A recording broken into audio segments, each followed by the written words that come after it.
To jedno z najbardziej tragicznych trzęsień ziemi nie tylko w historii Turcji czy Syrii, ale także od początku XXI wieku na całym świecie. W chwili, gdy nagrywam dla Was to wideo, liczba ofiar w Turcji i w Syrii przekroczyła już 36 000, a ONZ twierdzi, że w sumie tych ofiar może być nawet 60 000.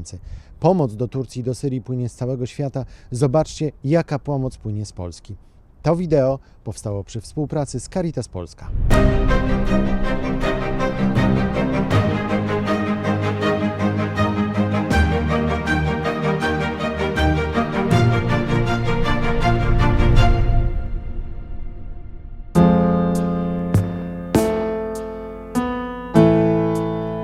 Tak wygląda teraz miasto Aleppo, drugie największe miasto w Syrii.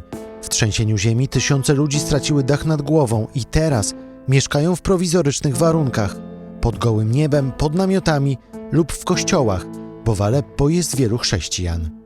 كل ما بيغمض عينه شوي بيقول لي خايف عم بيتشقق عم بيوقع عرفتي يعني انه هي لحظات بس لا ما لحظات طولت اكثر بس انه اثرت كثير خوف توتر يعني لهلا نحن كثير متوترين كثير تعبانين كثير قلقانين وتكررت الهزات الارتداديه فما قدرنا نطلع على البيت يعني انا بيتي تصدع.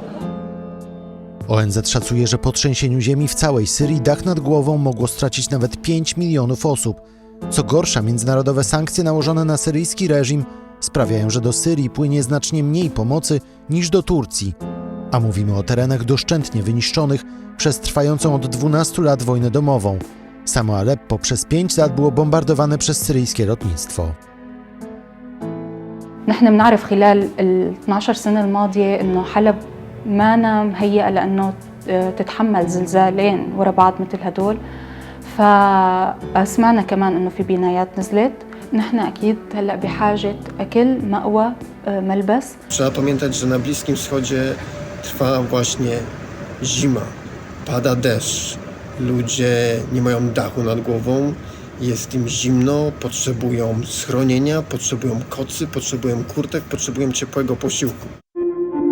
Caritas Polska przeznaczyła właśnie $100 000 na rzecz poszkodowanych w Syrii. Za tę kwotę kupiono m.in. 1200 materacy. Zbiórka nadal trwa, bo skala potrzeb jest gigantyczna. Jeszcze przed trzęsieniem ziemi Syria znajdowała się w potężnym kryzysie gospodarczym, a najgorsza sytuacja panuje prawdopodobnie w prowincji Idlib, gdzie rządzą islamiści. Mieszka tam aż 4 miliony uchodźców, którzy uciekli przed prześladowaniami władz. Na miejsce dociera tylko promil niezbędnej pomocy. Oprócz Caritas Polska, pomoc do Turcji i Syrii wysyłają także inne polskie organizacje, takie jak Polska Akcja Humanitarna, Polskie Centrum Pomocy Międzynarodowej czy Polska Misja Medyczna. Linki do zbiórek prowadzonych przez wszystkie te organizacje znajdziecie w opisie tego wideo, a ja zapraszam Was oczywiście do subskrybowania kanału Podcastu Świat na YouTube. Znajdziecie tutaj filmy i materiały o Bliskim Wschodzie, ale także o innych zakątkach świata. Do zobaczenia!